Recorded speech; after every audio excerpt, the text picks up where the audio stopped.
अस्सलाम वालेकुम स्टूडेंट्स, क्या हाल है आपका? ठीक है।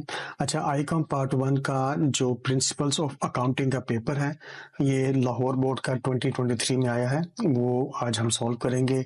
इसका जो टाइम अलाउड होता है वो 2 आवर्स और 30 मिनट्स का होता है और इसमें टोटल 80 मार्क्स होते हैं।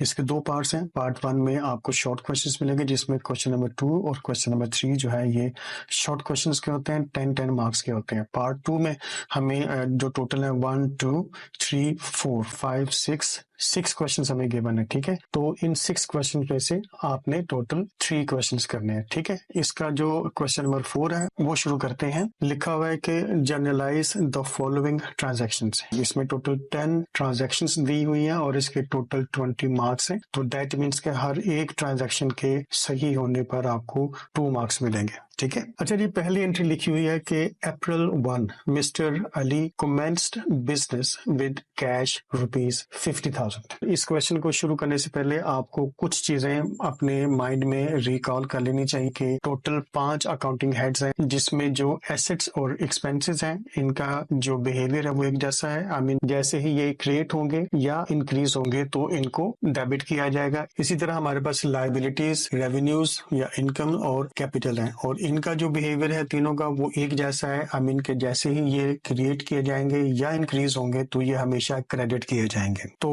अब हम अपनी ट्रांजैक्शन की तरफ आते हैं कि मिस्टर अली ने अप्रैल 1 को बिजनेस स्टार्ट किया 50,000 रुपीज के साथ। तो इसका मतलब ये हुआ कि चलें मैं यहाँ पर आपको एक और बात बताता हूँ कि जब भी आपने कोई भी जर्नल एंट्री रिकॉर्ड करनी है तो आपने अपने आप को बिजनेस समझना है, कारोबार समझना है, कारोबार का मालिक नहीं समझना। तो उस पॉइंट ऑफ व्यू से कैश चूंकि हमारा एसेट है तो ये हमारा एसेट इंक्रीज हुआ, तो एसेट्स जब भी इंक्रीज होता है तो हम इसको डेबिट करेंगे। और इसी तरह जो बिजनेस का कैपिटल है वो भी चूंकि क्रिएट हुआ है या वो कह लें कि इंक्रीज हुआ है, तो जब भी कैपिटल इंक्रीज होता है या क्रिएट होता है तो तब इसको क्रेडिट किया जाता है। ठीक है, तो इसकी हम लोग एंट्री बना लेते हैं। डेट के कॉलम में लिख लें अप्रैल 1 और डेबिट कर दें आप कैश अकाउंट को और इसके सामने डेबिट में लिख दें 50,000 और नीचे थोड़ी सी जगह छोड़कर कैपिटल अकाउंट लिख दें जो कि क्रेडिट किया जाएगा और क्रेडिट साइड में इसके 50,000 अमाउंट इसके सामने लिख दी जाएगी और एक छोटी सी जो नरेशन है वो लिख दें कि started business with cash. That's it. अच्छा जी, दूसरी एंट्री है कि अप्रैल 2 को परचेज्ड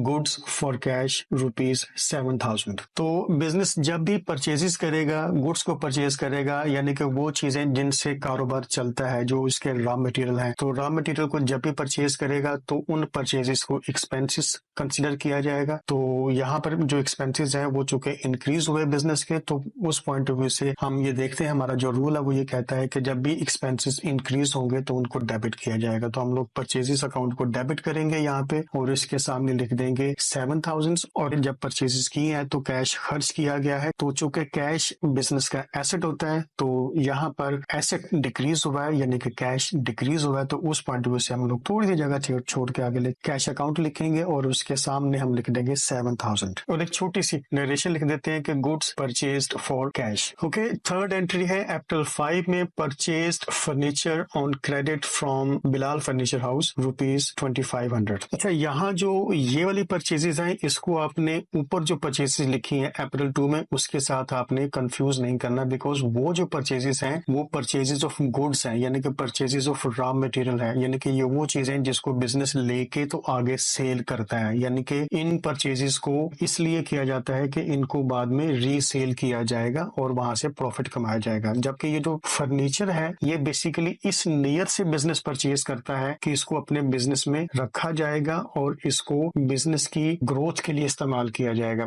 ग्रोथ मतलब यह है कि डेफिनेटली ऑफिस में रखा जाएगा जहां पर आके क्लाइंट्स बैठेंगे या ऑफिस मीटिंग्स वगैरह वहां पर हुआ करेंगे। तो इस पॉइंट ऑफ व्यू से जो भी एसेट इस नियत से खरीदा जाए तो वो नॉन करंट एसेट यानी कि फिक्स्ड एसेट होता है।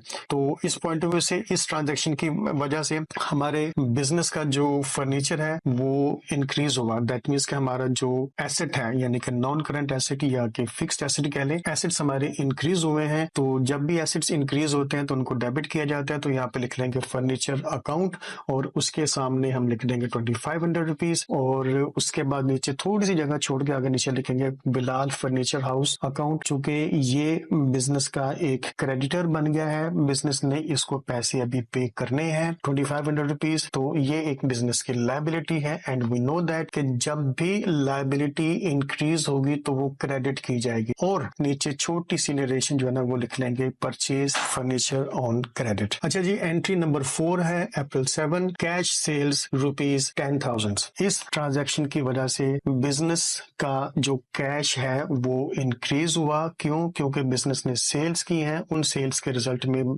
बिजनेस के पास कैश आया।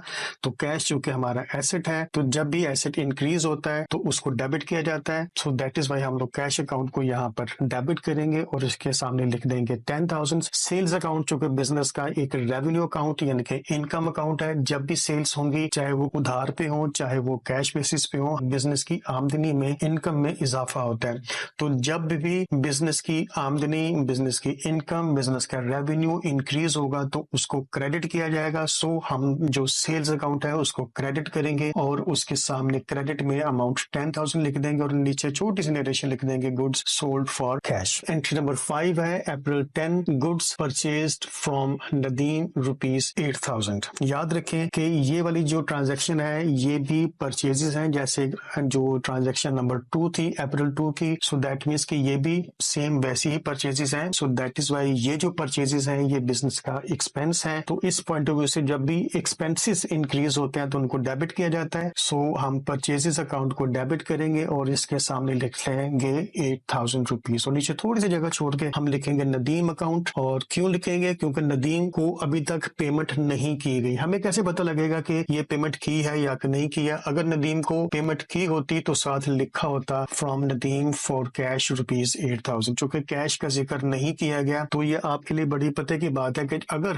कैश का जिक्र ना किया जाए ट्रांजैक्शन के अंदर तो समझ लें कि वो ट्रांजैक्शन उधार पे हुई है। ठीक है, या तो उधार यानी कि चीज खरीदी गई है या उधार पे चीज बेची गई है। तो ये चूंकि परचेजेस की गई है और इसमें कैश का जिक्र नहीं है तो दैट इज वाई नदीम को अभी पैसे पे करने हैं। तो इस पॉइंट ऑफ व्यू से नदीम बिजनेस की लायबिलिटी बन जाएगा। तो आपको पता है कि जब भी लायबिलिटीज इंक्रीज होती हैं तो उनको क्रेडिट किया जाता है। सो नदीम अकाउंट को हम लोग करेंगे क्रेडिट और उसके सामने लिख देंगे ₹8,000 और नीचे एक छोटी सी ट्रांजैक्शन लिख लेंगे कि गुड्स परचेज्ड ऑन क्रेडिट। अच्छा जी, ट्रांजैक्शन नंबर 6 है अप्रैल 13 को, sold goods to Zafar and company ₹9,000। अब देखें यहाँ पर आप देख सकते हैं कि चीजें बेची हैं लेकिन यहाँ पर साथ कैश का लफ्ज नहीं लिखा। तो दैट मीन्स कि जो जफर एंड कंपनी को सेल्स की गई हैं उनके पैसे अभी हमें नहीं मिले। और जफर एंड कंपनी को जब चीजें उधार बेची हैं तो अभी हमने चूंकि उससे पैसे लेने हैं तो ये हमारा रिसीवेबल हो गया। तो जो भी रिसीवेबल्स होते हैं वो बिजनेस के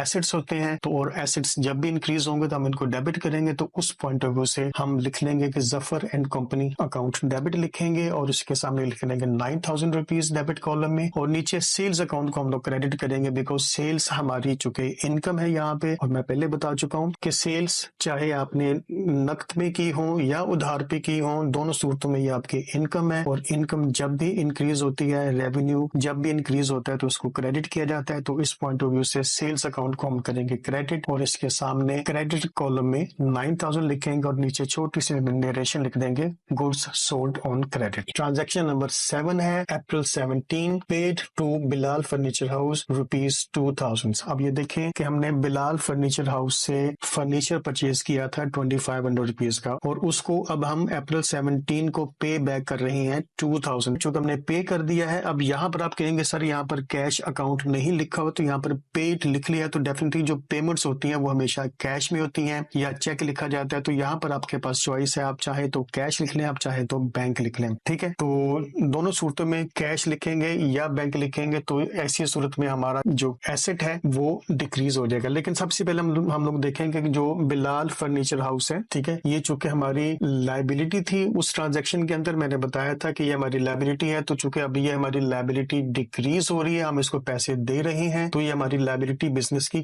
कम हो रही है। तो जब भी लायबिलिटीज डिक्रीज होंगी तो उनको डेबिट किया जाएगा। तो हम ये करेंगे कि बिलाल फर्नीचर हाउस अकाउंट को डेबिट कर लेंगे और इसके सामने लिख लेंगे 2,000। और चूंकि हमारा कैश डिक्रीज हो रहा है और कैश हमारा एसेट होता है और एसेट जब भी डिक्रीज होगा तो हम उसको क्रेडिट करेंगे। सो कैश अकाउंट को हम लोग यहाँ पे थोड़ी सी जगह छोड़ के लिख लेंगे कैश अकाउंट और उसके सामने क्रेडिट के कॉलम में 2,000 लिखेंगे और नीचे छोटी सी नरेशन लिख लें कि कैश पेड। अच्छा जी, एंट्री नंबर 8 है April 20, goods returned by Zafar and company ₹350। हमने जफर एंड कंपनी को चीजें बेची थी अप्रैल 13 को, तो उसने किसी ना किसी वजह से कुछ माल हमें वापस कर दिया, चाहे वो खराब था या उस स्टैंडर्ड का क्वालिटी का नहीं था, जो भी रीजन थी, तो हमने वो माल चूंकि वापस रिसीव कर लिया है। तो यहाँ पर हम ये करेंगे कि हम लोग अपना एक नया अकाउंट बनाएंगे जिसको हम लोग बोलेंगे सेल्स रिटर्न अकाउंट। ये जो माल है हमें वापस आ गया, दैट मीन्स कि हमारी जो आमदनी है, हमारी इनकम है बिजनेस की, उसमें कमी हो गई है। तो जब भी आमदनी में, इनकम रेवेन्यू में कमी होगी तो उसको डेबिट किया जाएगा। ठीक है, तो उस पॉइंट ऑफ व्यू से सेल्स रिटर्न अकाउंट को हम डेबिट करेंगे। और जफर एंड कंपनी चूंकि हमारा रिसीवेबल था बिजनेस का, तो अब उससे पैसे हम 350 कम लेंगे। तो इस पॉइंट ऑफ व्यू से जो हमारा बिजनेस का रिसीवेबल था उसमें कमी आ गई है। रिसीवेबल चूंकि बिजनेस के एसेट्स होते हैं, तो जब भी एसेट्स डिक्रीज होंगे तो इनको क्रेडिट किया जाएगा। तो नीचे यहाँ पे लिख लेंगे Zafar and company account, credit करेंगे और इसके सामने क्रेडिट साइड पे 350 जो है ना वो लिख लेंगे और नीचे छोटी सी नरेशन लिख देंगे goods return by Zafar and company. अच्छा जी, ट्रांजैक्शन नंबर 9 है अप्रैल 23 में received from Zafar and company ₹7,000। अब यानी कि जफर एंड कंपनी ने हमें कुछ दिनों बाद पैसे दे भी दिए हैं। अब अगेन अब यहाँ पर कहेंगे कि सर हमें तो पैसे नहीं मिले, कैश यहाँ पर नहीं लिखा हुआ, तो चूंकि रिसीव किए हैं हमने जफर एंड कंपनी से, दैट मीन्स हमने या तो चेक रिसीव किया होगा या हमें कैश रिसीव किया होगा। तो इन इधर केस चाहे वो कैश मिला या चेक मिला, तो हमारा जो कैश इन हैंड या कैश एट बैंक जो है ना वो इंक्रीज होगा। तो इन ये दोनों ही चीजें जो है, कैश इन हैंड और कैश एट बैंक, हमारे बिजनेस का एसेट्स होते हैं। तो जब ये पैसे मिले हैं तो ये एसेट्स में इजाफा होगा। तो जब भी एसेट्स इंक्रीज करते हैं तो हम उनको डेबिट करते हैं। तो इस पॉइंट ऑफ व्यू से हम लोग यहाँ पे लिख लेंगे कैश अकाउंट डेबिट करेंगे और इसके सामने 7,000 डेबिट कॉलम में लिख लेंगे और नीचे जफर एंड कंपनी अकाउंट को हम क्रेडिट करेंगे क्योंकि ये हमारा रिसीवेबल था, इसने पैसे हमें दे दिए हैं और इस वजह से ये रिसीवेबल चूंकि अब कम हो गया है तो इसीलिए हमने जफर एंड कंपनी अकाउंट को क्रेडिट किया। तो इसके सामने क्रेडिट कॉलम में लिख देंगे 7,000 और एक छोटी सी नरेशन लिख देते हैं कैश रिसीव्ड। अच्छा जी, लास्ट एंट्री है अप्रैल 25 पे के पेड रेंट ₹500। अगेन फिर वही बात है कि इसके अंदर कैश का जिक्र नहीं है, लेकिन चूंकि पे किया गया तो दैट मीन्स कि ये डेफिनेटली जो है ना वो कैश में या चेक लिख के ये रेंट पे किया गया होगा। तो रेंट चूंकि बिजनेस का एक्सपेंस है, इसकी वजह से जब हमारा ये एक्सपेंस हो गया है, जब हमने इस एक्सपेंस को रिकॉर्ड किया है, तो हमारे बिजनेस के जो एक्सपेंसेस हैं वो चूंकि इंक्रीज हो गए हैं। तो इस पॉइंट ऑफ व्यू से हम जानते हैं कि जब भी एक्सपेंसेस इंक्रीज होते हैं तो इनको डेबिट किया जाता है। तो हम लोग इसलिए रेंट अकाउंट को यहाँ पर डेबिट करेंगे और इसके सामने डेबिट कॉलम में 500 लिखेंगे और इसके नीचे हम लोग लिख लेंगे कैश अकाउंट। अगर हमने कैश पे किया तो हमारा कैश चूंकि कम हुआ है, बिजनेस का जो कैश यानी कि एसेट कम हुआ है, तो जब भी एसेट्स डिक्रीज होते हैं तो उनको क्रेडिट किया जाता है। सो हम कैश अकाउंट को क्रेडिट करेंगे और इसके सामने क्रेडिट कॉलम में लिख देंगे 500 और इसके नीचे एक नरेशन लिख देते हैं कैश पेड फॉर रेंट। ठीक हो गया। उम्मीद है कि आपको ये क्वेश्चन समझ आ गया होगा। अगर कोई भी चीज समझ में नहीं आई तो आप नीचे कमेंट्स करके पूछ सकते हैं। ठीक है जी, मिलते हैं इंशाल्लाह ताला अगले वीडियो में, उस वक्त तक अल्लाह हाफिज। अच्छा जी, क्वेश्चन नंबर 5 लिखा हुआ है कि prepare bank reconciliation statement. Point number 1 लिखा हुआ है कि balance as per cash book ₹27,000। Number 2 लिखा हुआ है कि cheque issued but not yet presented for payment ₹2900 और नीचे लिखा हुआ है कि cheque deposited into bank but not yet credited ₹2300 और देन है bank service charges debited by bank ₹1500, then dividend credit by bank ₹250 और लास्ट पॉइंट लिखा हुआ है कि customer directly deposited into bank ₹5,000। Bank reconciliation statement का क्वेश्चन करने के लिए मैं आपको एडवाइस ये करूंगा कि आप रिवाइज्ड या एडजस्टेड कैश बुक बना लें और ये आपने कई दफ़ा बनाई हुई है। कैश बुक सिंपल जो बनाते हैं ना, वो सिंगल कॉलम कैश बुक होती है, फिर 2 कॉलम कैश बुक बनाई है आपने, 3 कॉलम कैश बुक बनाई है आपने। तो उनमें से जो 2 कॉलम और 3 कॉलम कैश बुक है उसमें से हम सिर्फ और सिर्फ बैंक कॉलम बनाएंगे, बाकी और कोई कॉलम हम लोग यहाँ पे ड्रॉ नहीं करेंगे। ठीक हो गया। अच्छा, अब क्वेश्चन ये वाला है कि इस क्वेश्चन में दिए गए 6 पॉइंट्स में से वो कौन कौन से पॉइंट्स हैं जो रिवाइज्ड कैश बुक या एडजस्टेड कैश बुक में आएंगे। तो इसका बड़ा सिंपल सा कॉन्सेप्ट है कि हर वो ट्रांजैक्शन जो बैंक ने आपके अकाउंट के साथ की, लेकिन आपको उसका पता तब लगा जब बैंक स्टेटमेंट आपके पास पहुंची। ठीक है, तो उन ट्रांजैक्शंस को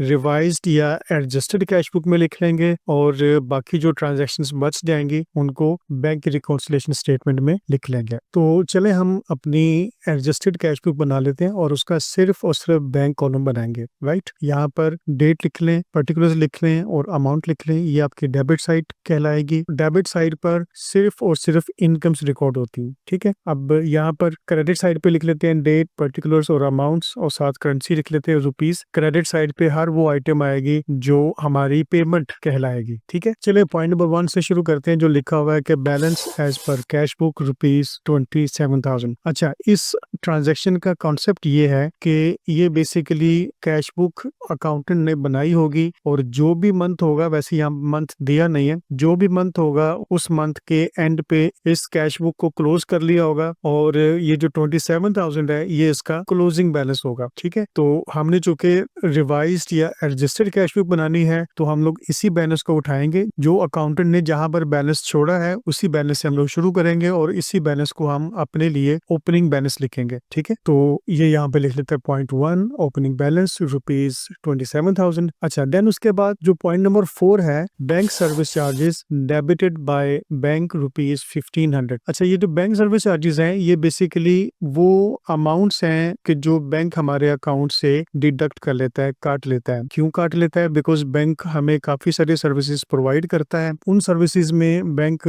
हमारे हो सकता है कि जो बिल्स वगैरह हैं वो पे करता हो, हमें अपनी बैंकिंग सर्विसेज प्रोवाइड करता है, हमारी बिहाफ पे डिफरेंट जगहों पे जाके पेमेंट्स कलेक्ट भी करता होगा। तो बैंक कोई भी काम फ्री नहीं करता। ठीक है ना, तो बैंक इस काम के पैसे लेगा और इसको बैंक सर्विस चार्जेस कहेंगे। अब चूंकि बैंक ने इस अमाउंट को हमारे अकाउंट से डेबिट कर लिया और डेबिट करने का मतलब ये हुआ कि हमारे अकाउंट से पैसे निकल गए। बल्कि यूं करते हैं कि हम लोग यहाँ पर अपनी एक कैश बुक बना लेते हैं और साथ में बैंक स्टेटमेंट बना लेते हैं छोटी सी। और याद रखें, जो कैश बुक की डेबिट साइड है इनकम साइड होती है और यही जो है ना बैंक स्टेटमेंट में क्रेडिट साइड पर इनकम्स रिकॉर्ड की जाती है। इसी तरह जो हमारी कैश बुक है उसकी जो क्रेडिट साइड है उसमें पेमेंट्स रिकॉर्ड होती हैं और वही पेमेंट्स बैंक अपने पास हमारे लिए डेबिट का कॉलम ओपन करता है और ये वहां पर रिकॉर्ड करता है। तो चूंकि बैंक ने डेबिट किया तो दैट मीन्स के बैंक ने पैसे काट लिए 1500 और ये जो अमाउंट है इसका हमें पता तब चला जब बैंक स्टेटमेंट हमारे पास पहुंची। तो अब ये 1500 as a payment bank statement में शो हो रही है, लेकिन ये अमाउंट हमारी कैश बुक में यहाँ पर पेमेंट साइड पे शो नहीं हो रही। अब यहाँ पर जो बात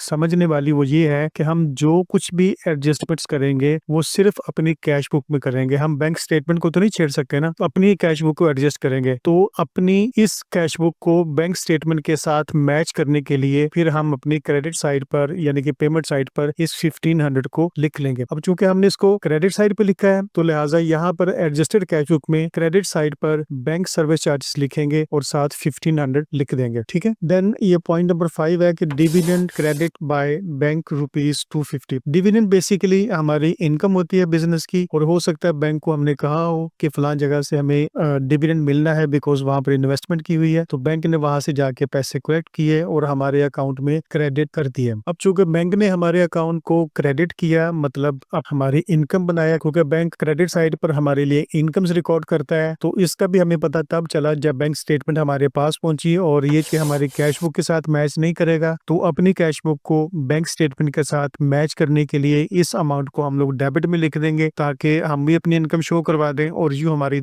ये चीज मैच हो जाएगी। तो यहाँ पर लिख लेते हैं डिविडेंड और साथ लिखते हैं 250। अच्छा जी, पॉइंट नंबर 6 लिखा हुआ है कि customer directly deposited into bank ₹5000। इसका मतलब ये हुआ कि हमारा कोई क्रेडिट कस्टमर था जिससे 5000 लेना था, उसको हमारे बैंक अकाउंट का पता था, उसने डायरेक्टली हमारे अकाउंट में डिपॉजिट करवा दिया। अब जब हमारे अकाउंट में डिपॉजिट करवा दिए तो जाहिर बात है बैंक ने उस अमाउंट को हमारे लिए क्रेडिट साइड पर लिखा, हमारी इनकम बना दी। और अगेन इस बात का हमें पता तब चला जब बैंक स्टेटमेंट हमारे पास पहुंची और ये इनकम हमारी कैश बुक में शो ही नहीं हो रही। तो अपनी कैश बुक को बैंक स्टेटमेंट से मैच करवाने के लिए इसी अमाउंट को हम भी अपनी इनकम साइड पे यानी कि डेबिट साइड पे लिख लेंगे और यहाँ लिख लेते हैं डायरेक्ट डिपॉजिट और 5000 लिख लेते हैं। ठीक है, दोनों साइड्स में से मुझे डेबिट साइड का जो टोटल है वो बड़ा लग रहा है, तो यहाँ पर टोटल करके लिख लेते हैं 32,250। इसी अमाउंट को क्रेडिट साइड पे भी लिख लेते हैं। अब इसी 32,250 में से हम लोग ऊपर जो 1500 लिखा हुआ है इसको जब माइनस करवाएंगे तो अमाउंट हमारे पास बचेगी 30,750 और ये हमारी एडजस्टेड कैश बुक का क्लोजिंग बैलेंस होगा। ठीक हो गया। चलिए अब बैंक रिकॉन्सिलिएशन स्टेटमेंट बना लेते हैं और यहाँ पर अमाउंट लिख लेते हैं, साथ करेंसी रुपीज लिख लेते हैं और यहाँ पे लिखते हैं कि balance as per adjusted cash book. अब जो बैलेंस हमारा ये क्लोजिंग बैलेंस था इसी अमाउंट को हम लोग यहाँ पर लिख लेंगे 30,750। अब चूंकि हमारी एडजस्टेड कैश बुक की डेबिट साइड बड़ी थी तो इसीलिए इस बैलेंस के साथ हम लिखेंगे डेबिट। ठीक है, अच्छा देखिए जी यहाँ पर नंबर 2 पे लिखा हुआ है कि cheque issued but not yet presented for payment ₹2900। इसका मतलब ये हुआ कि हमने अपने सप्लायर को पेमेंट की, हमने उसको चेक लिख दिया 2900 रुपीज का, लेकिन वो सप्लायर अभी तक हमारे बैंक में गया ही नहीं पैसे लेने के लिए, या उसने अपने बैंक से कहा ही नहीं है कि वो हमारे बैंक से राब्ता करे और पेमेंट लेके उसके अकाउंट में डाल दे। ठीक है, तो इसको भी समझने के लिए हम लोग अगेन यहाँ पर अपनी जो कैश बुक है वो बना लेते हैं और बैंक स्टेटमेंट बना लेते हैं। बाकी आपको स्पेसिफिक मैंने बता दिया है कि इनकम्स और पेमेंट्स यहाँ पर किस किस जगह पर होती हैं। अब चूंकि हमने जब ये चेक इशू किया होगा तो हमारे अकाउंटेंट ने इस अमाउंट को अपनी कैश बुक की क्रेडिट साइड पर एज ए पेमेंट शो कर दिया होगा, लेकिन जब बैंक स्टेटमेंट आई तो उस स्टेटमेंट में ये 2900 की अमाउंट शो नहीं हो रही। क्यों? क्योंकि जो हमारा सप्लायर है वो अभी तक पैसे लेने के लिए गया ही नहीं। That is why bank statement में ये अमाउंट मिसिंग है। तो अब हम लोग चूंकि बैंक स्टेटमेंट में तो कोई चेंज नहीं कर सकते, तो लिहाजा अगेन अपनी ही कैश बुक को एडजस्ट करने के लिए हम क्या करेंगे कि इस अमाउंट को अपनी इनकम बना लेंगे, इसको डेबिट साइड पे लिख लेंगे। ठीक हो गया, तो इसलिए यहाँ पे लिख लेते हैं 2900 और साथ इसके डेबिट लिख लेते हैं। अब इन दोनों अमाउंट्स को हम ऐड करेंगे। क्यों? क्योंकि दोनों बैलेंसेस के साथ डेबिट डेबिट लिखा हुआ है। याद रखें, अगर दो अमाउंट्स जिनके साथ डेबिट डेबिट लिखा है तो उनको हमेशा ऐड करेंगे, लेकिन अगर किसी के साथ क्रेडिट क्रेडिट लिखा है तो क्या करेंगे? तो उसको भी ऐड ही करेंगे। ठीक है, हाँ, अगर डेबिट एक अमाउंट के साथ लिखा हुआ है और क्रेडिट दूसरी अमाउंट के साथ लिखा हुआ है तो चूंकि ये ऑपोजिट बैलेंसेस हो जाएंगे तो इसलिए ऐसे बैलेंसेस को हम हमेशा सब्ट्रैक्ट करेंगे। तो चलें इन दोनों को हम ऐड कर लेते हैं। इन दोनों अमाउंट्स को ऐड करके जो टोटल बनता है वो 33,650 का बनता है और ये भी हमारा डेबिट बैलेंस ही होगा, बिकॉज हमने दो डेबिट बैलेंसेस को ऐड किया है तो लिहाजा ये जो टोटल बना है ये भी डेबिट बैलेंस होगा। ठीक है, और ये नंबर 3 पे लिखा हुआ है check deposited into bank but not yet credited 2300। अब इस चेक का मतलब ये है कि हमें हमारे किसी कस्टमर ने पेमेंट की, उसने हमें चेक इशू किया, हमारे अकाउंटेंट ने क्या किया कि उस अमाउंट को अपनी कैश बुक की डेबिट साइड पे लिखे तो चेक बैंक में भिजवा दिया होगा कि इस अमाउंट को हमारी इनकम बना दें। लेकिन जब बैंक स्टेटमेंट आई तो पता चला कि वो चेक किसी भी वजह से अभी तक बैंक ने हमारे अकाउंट में क्रेडिट नहीं किया। ठीक है, अब वो वजह मतलब ये भी हो सकती है कि क्या पता वो भी बैंकिंग प्रोसेस में मौजूद है, या क्या पता कि हमने चेक जो है वो लास्ट डेट पे भिजवाया और साथ ही मंथ क्लोज हो गया, तो कोई भी रीजन हो सकती है। मतलब ये रिजल्ट निकला कि वो अमाउंट हमारी बैंक स्टेटमेंट में शो नहीं हो रही। ठीक हो गया, अब अगेन हम अपनी बैंक स्टेटमेंट को कुछ नहीं कर सकते, हम अपनी कैश बुक के साथ ही एडजस्टमेंट करेंगे। तो चूंकि हमने इसको अपनी इनकम बना लिया हुआ था तो अब हम इसको बैंक स्टेटमेंट के साथ मैच करने के लिए इसको क्रेडिट साइड पे लिख लेंगे और तो हमारी कैश बुक जो है वो बैंक स्टेटमेंट के साथ मैच हो जाएगी। तो लिहाजा यहाँ पे लिख लेते हैं अनक्रेडिटेड चेक, और ये अमाउंट चूंकि हमने क्रेडिट साइड पे लिखी थी तो लिहाजा यहाँ पे 2300 लिखेंगे और साथ इसके लिखेंगे क्रेडिट। अब देखें दो ऑपोजिट बैलेंसेस आ गए, किसके ऊपर डेबिट लिखा हुआ है, नीचे क्रेडिट लिखा हुआ है। और मैं अभी आपको बता के हटा हूँ कि अगर दो बैलेंसेस के साथ डेबिट और क्रेडिट लिखा हो, दोनों ऑपोजिट हो, तो फिर इन दोनों बैलेंसेस को आपस में सब्ट्रैक्ट करेंगे। तो इनको सब्ट्रैक्ट करने के बाद जो अमाउंट बनती है वो बनती है 31,350 और इस बैलेंस के साथ हम क्या लिखेंगे? डेबिट। क्यों? क्योंकि जो दो अमाउंट्स को आपस में सब्ट्रैक्ट किया गया है उसमें जो बड़ी अमाउंट है उसके साथ डेबिट लिखा हुआ था, तो लिहाजा जो आंसर आया उसके साथ भी हम डेबिट लिखेंगे। उम्मीद करता हूँ आपको क्वेश्चन समझ आ गया हो। अच्छा जी, क्वेश्चन नंबर 6 लिखा हुआ है कि Ahmad draws a bill for ₹2,000 on Bilal, who accepted and returns it to Ahmad on the same date. Ahmad discounted the bill with his banker for ₹1,950. The bill is finally honored by Bilal. Required लिखा हुआ है कि show the entries in the books of Ahmad and Bilal. दोनों की books में general entries required है हैं। Rules of debit and credit थोड़ा रिवाइज कर लेते हैं। आपको पता ही है कि एसेट्स और एक्सपेंसेस की नेचर सेम होती है, जब ये इंक्रीज होते हैं तो डेबिट होते हैं। इसी तरह लायबिलिटीज, इनकम्स और कैपिटल की नेचर सेम होती है, जब ये इंक्रीज करते हैं तो क्रेडिट होते हैं। और ये हमारे पास 5 अकाउंटिंग हेड्स होते हैं। हम इनका सिर्फ जो वन साइडेड इफेक्ट है बस वो याद रखेंगे। ठीक हो गया। चले हम सबसे पहले बुक्स ऑफ अहमद बना लेते हैं। और आपको पता है कि जो बंदा बिल ड्रा करता है वो ड्रार होता है, मतलब इसने पैसे रिसीव करने होते हैं। ठीक है, तो इसके हम लोग बुक्स तैयार कर लेते हैं। यहाँ पर date, particulars, ledger folio, debit और क्रेडिट लिख लेते हैं, साथ करेंसी रुपीस लिख लेते हैं। नीचे बुक्स ऑफ बिलाल बना लेते हैं। और बिलाल इस केस में ड्राई है, मतलब इस बंदे ने पैसे पे करने हैं, तो इसकी भी बुक रेडी कर देते हैं। इसी तरह date, particulars, ledger folio, debit और क्रेडिट लिखने के बाद अच्छा यहाँ पर यह है कि आपने ये दोनों रोल्स ही खुद प्ले करने हैं। ठीक है, जब आपने अहमद की बुक्स में एंट्रीज रिकॉर्ड करनी है तो आपने खुद को ड्रार यानी कि अहमद कंसीडर करना है, और जब आपने बिलाल की बुक्स में एंट्रीज को रिकॉर्ड करना है तो आपने अपने आप को ड्राई यानी कि बिलाल कंसीडर करना है। ठीक हो गया। अच्छा, लिखा कुछ यूं हुआ है कि Ahmad draws a bill for ₹2000 on Bilal, यानी कि अहमद ने बिलाल पर बिल ड्रा किया, मतलब अहमद ने बिलाल के नाम बिल लिख लिया। ठीक है, who accepted and returns it to Ahmad on the same date. Ahmad ने ये बिल बिलाल को दिया, बिलाल ने इसको एक्सेप्ट कर लिया। एक्सेप्ट करने का मतलब ये है कि बिलाल ने सिग्नेचर करके अपनी एक्सेप्टेंस दे दी और ये बिल वापस अहमद को दे दिया। तो इसकी जर्नल एंट्री रिकॉर्ड करने के लिए अब आपने अपने आप को अहमद कंसीडर करना है। ये जो बिल है ये आपके लिए बिल रिसीवेबल होगा। बिल रिसीवेबल मतलब कि इस बिल के अगेंस्ट आपने पैसे रिसीव करने हैं, तो इस पॉइंट ऑफ व्यू से ये आपका एसेट हो गया। तो आपको पता है कि जब एसेट्स इंक्रीज होते हैं या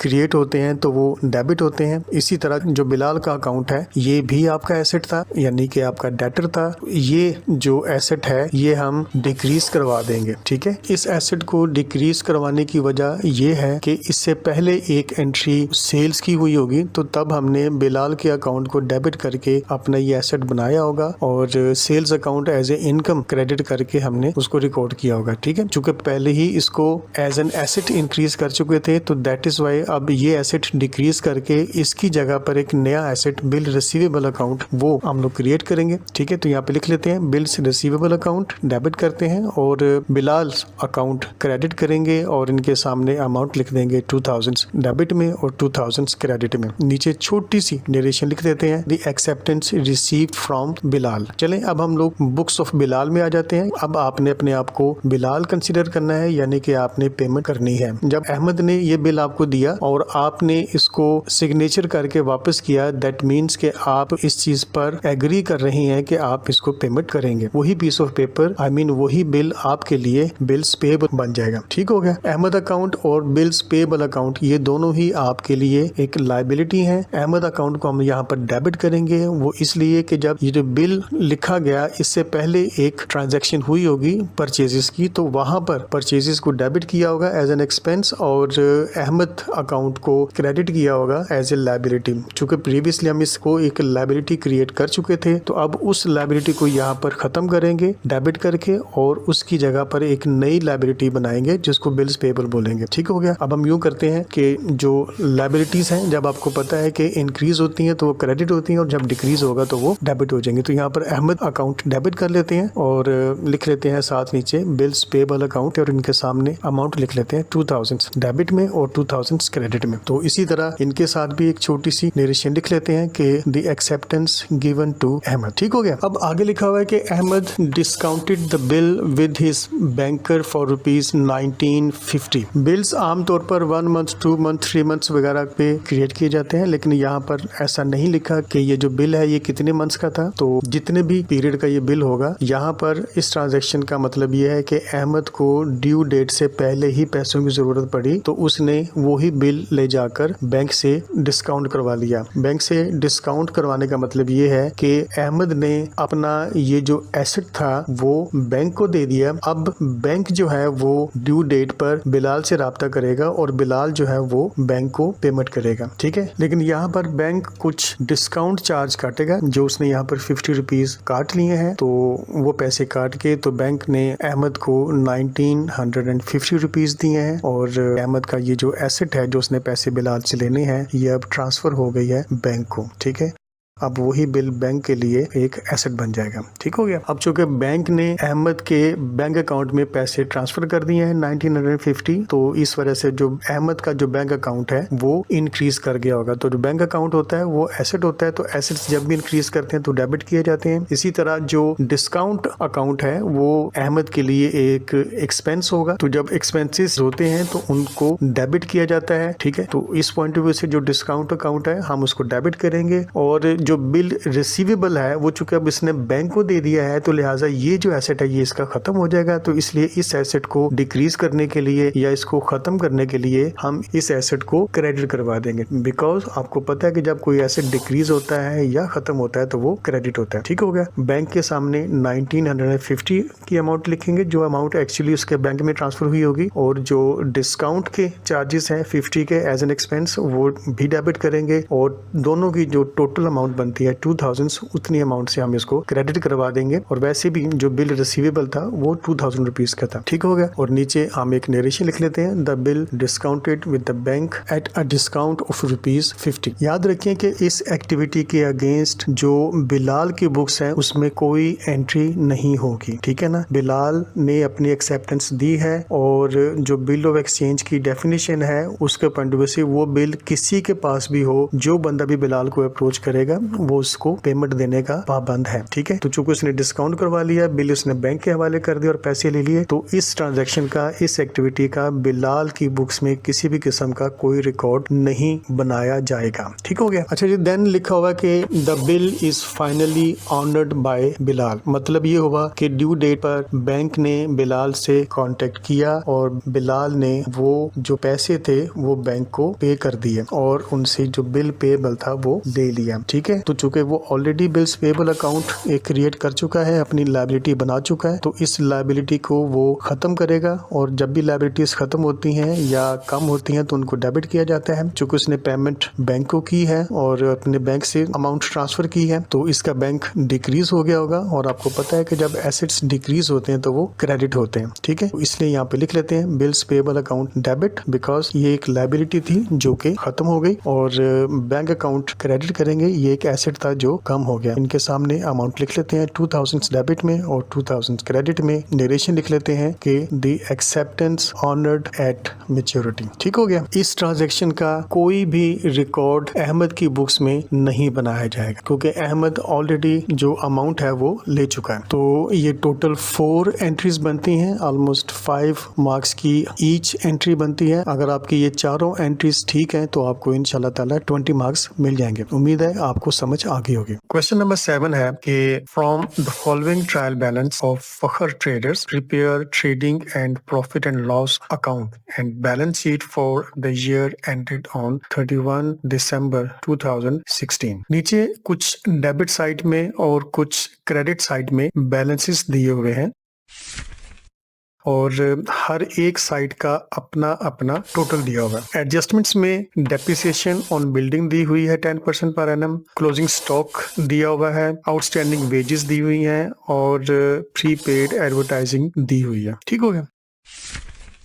ट्रायल बैलेंस की डेबिट साइड पर कैश लिखा हुआ है जो कि करंट एसेट है, डेटर्स ये भी करंट एसेट्स है, ओपनिंग स्टॉक को डायरेक्ट एक्सपेंसेस वाले पोर्शन में लिखेंगे, फर्नीचर एक फिक्स्ड एसेट है, बिल्डिंग भी एक फिक्स्ड एसेट है, परचेजेस को भी डायरेक्ट एक्सपेंसेस में लिखेंगे, freight basically long distance transportation expense है और इसको as a direct expense consider कर लेते हैं, ये एज्यूम करते हुए कि ये वो ट्रांसपोर्टेशन एक्सपेंस है जो बिजनेस ने परचेज की हुई गुड्स को अपने गोदाम तक लाने के लिए इनकर किया हो, ठीक हो गया। एडवर्टाइजिंग चूंकि सेल से रिलेटेड है तो ये एक इनडायरेक्ट एक्सपेंस है, और इसी तरह सैलरीज भी इनडायरेक्ट एक्सपेंसेस में लिखी जाएंगी।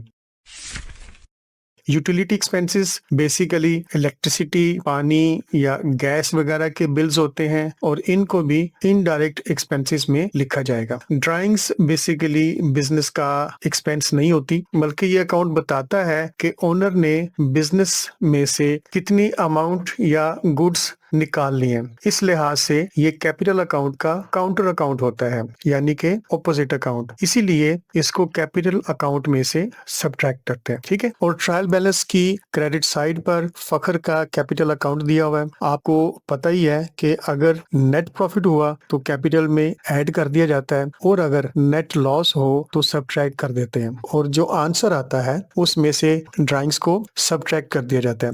सेल्स को इनडायरेक्ट इनकम कंसीडर करते हैं और क्रेडिटर्स को करंट लायबिलिटीज में लिखा जाता है। एडजस्टमेंट्स में सबसे पहले पॉइंट लिखा हुआ है कि depreciation on building at 10% per annum.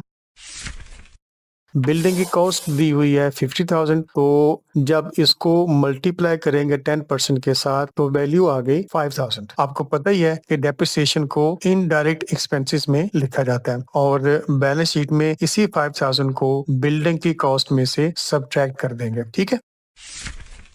Closing stock दिया हुआ है 11,000 का, इसको ट्रेडिंग अकाउंट वाले सेक्शन में लिखा जाता है। नंबर 3 पर आउटस्टैंडिंग वेजेस दी हुई है 2,000 की। आउटस्टैंडिंग वेजेस का मतलब होता है कि ये वेजेस अभी तक पे नहीं की गई। इस केस को अकाउंटिंग का मैचिंग प्रिंसिपल डील करता है। ये प्रिंसिपल कहता है कि जो एक्सपेंसेस जिस टाइम पीरियड से रिलेटेड है उनको उसी रिलेटेड टाइम पीरियड में ही रिकॉर्ड किया जाए। मतलब ये कि ना उस टाइम पीरियड से पहले और ना ही बाद में। नहीं समझ आई ना? चलें इजी वर्ड्स में बात कर लेते हैं कि ये 2000 की वेजेस ईयर 2016 से रिलेटेड है और ये 31 दिसंबर तक पे हो जानी चाहिए थी, लेकिन अभी तक पे नहीं की। अगर ये पे नहीं की तो इसका मतलब ये हरगिज नहीं कि ये करंट ईयर का एक्सपेंस नहीं है, बल्कि ये इसी ईयर का एक्सपेंस है और इसी ईयर में ही रिकॉर्ड किया जाएगा।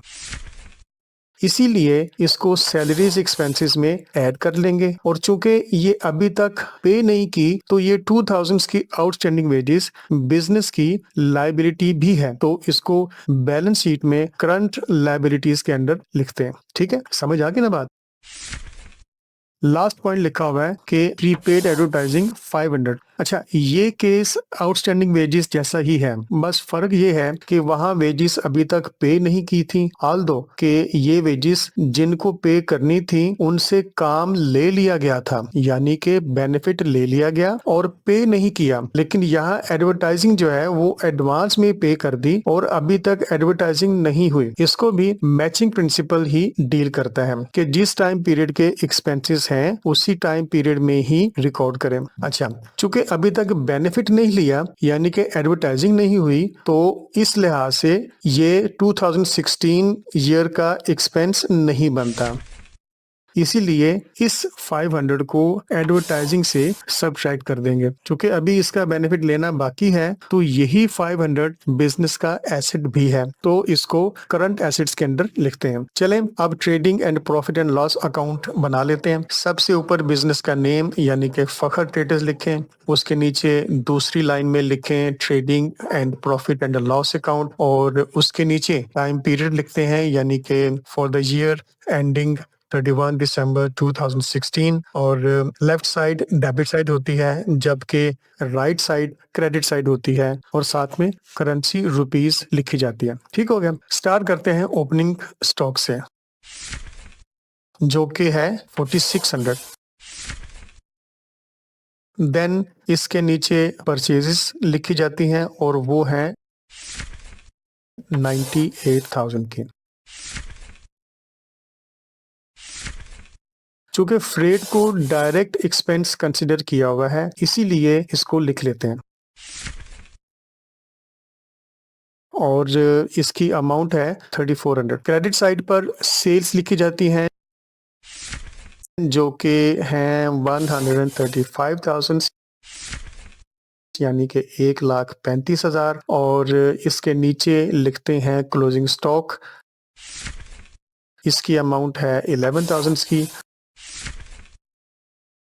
मुझे क्रेडिट साइड का टोटल बड़ा लग रहा है और यस ये बड़ा है और ये है 146,000 और इसी टोटल यानी कि 146,000 को डेबिट साइड पर लिखकर ऊपर वाली तमाम वैल्यूज को जब सब्ट्रैक्ट किया तो जो अमाउंट बाकी बची है वो है 40,000। ठीक है, ये बेसिकली ग्रॉस प्रॉफिट है और इसके साथ सीडी यानी कि कैरी डाउन लिख लिया जाता है। अब यहाँ तक ट्रेडिंग अकाउंट यानी कि dealing direct incomes with direct expenses खत्म हो जाता है। ठीक है, अब यहाँ से प्रॉफिट एंड लॉस अकाउंट शुरू होता है। तो जो ग्रॉस प्रॉफिट सीडी किया था उसी को यहाँ क्रेडिट साइड यानी कि इनकम साइड में ब्रॉट डाउन कर लेते हैं। ठीक है, अब जिस तरतीब से ट्रायल बैलेंस में ये अकाउंट बैलेंसेस लिखे हुए हैं मैं उसी को ही फॉलो कर रहा हूं। तो सबसे पहले लिख लेते हैं डेप्रिसिएशन ऑन बिल्डिंग। ये हम ऑलरेडी 50,000 पर 10% अप्लाई करके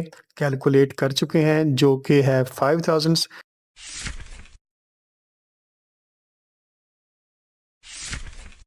देन लिखते हैं एडवर्टाइजिंग जो कि 5,000 है।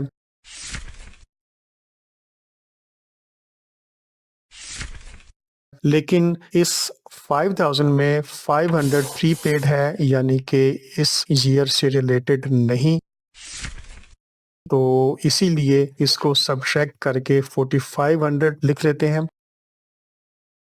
उसके बाद लिख लेते हैं सैलरीज एक्सपेंस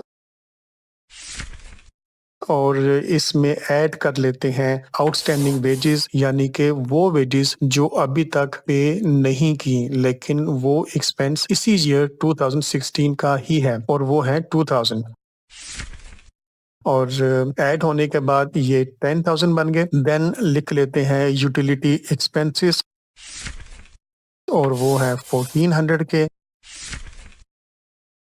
क्रेडिट साइड पर कुछ भी नहीं लिखने को मिला, मुझे अब भी क्रेडिट साइड ही बड़ी लग रही है तो इसका टोटल लिख लेते हैं 40,000 और इसी 40,000 को डेबिट साइड में लिखकर जब ऊपर वाले तमाम इनडायरेक्ट एक्सपेंसेस को इसमें से सब्ट्रैक्ट किया तो बाकी बचे 19,100 और ये बेसिकली नेट प्रॉफिट है जो कि ट्रांसफर कर दिया जाता है कैपिटल अकाउंट में। ठीक हो गया, अब बना लेते हैं बैलेंस शीट। सबसे ऊपर लिखा जाता है बिजनेस का नेम, इस केस में है फखर ट्रेडर्स। नीचे लिखें बैलेंस शीट और उसके नीचे लिखें एज ऑन 31 दिसंबर 2016। इसकी लेफ्ट साइड पर एसेट्स और राइट साइड पर लायबिलिटीज लिखी जाती हैं। सबसे पहले लिख लेते हैं करंट एसेट्स की हेडिंग और अब इसके नीचे लिख लेते हैं कैश जो कि है 15,000 का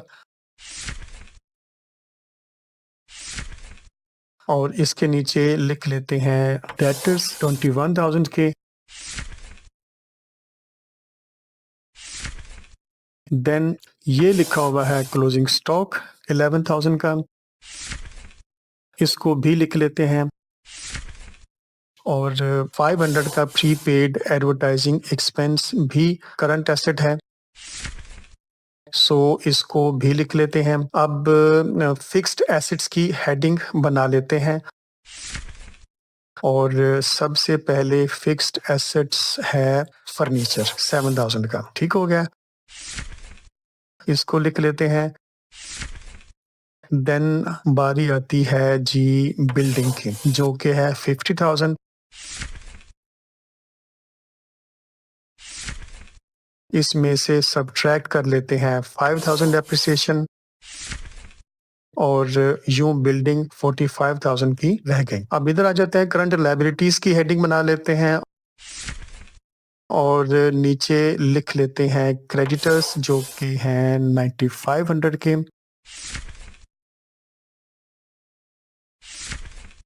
और 2,000 के आउटस्टैंडिंग वेजेस एक्सपेंस को भी करंट लायबिलिटीज में लिखेंगे।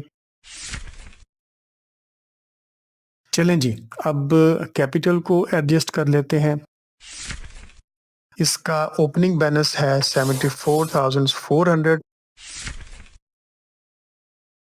इसमें ऐड करते हैं नेट प्रॉफिट 19,100 और सब्ट्रैक्ट करते हैं ड्राइंग्स 5000, कैपिटल की फाइनल फिगर आ गई है 88,500। तमाम एसेट्स का टोटल किया तो टोटल एसेट्स बने 100,000 और जब लायबिलिटीज और कैपिटल का टोटल किया तो ये भी बने 100,000। इसका मतलब है कि हमारा सॉल्यूशन बिल्कुल ठीक है, तो आप 20 मार्क्स डिजर्व करते हैं। उम्मीद है कि आपको सही समझ आ गई होगी। अच्छा जी, क्वेश्चन नंबर 8 लिखा हुआ है कि state with reasons whether the following are capital और रेवेन्यू एक्सपेंडिचर्स। ठीक है।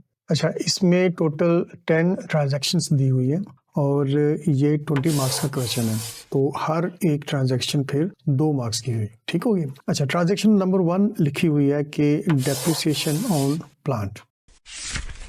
तो ये बात है, प्लांट एक फिक्स्ड एसेट है और फिक्स्ड एसेट्स को यूज करते हुए उसमें कुछ टूट फूट हो जाती है जिससे उसकी वैल्यू में कमी आ जाती है, जिसको वियर एंड टियर कहते हैं।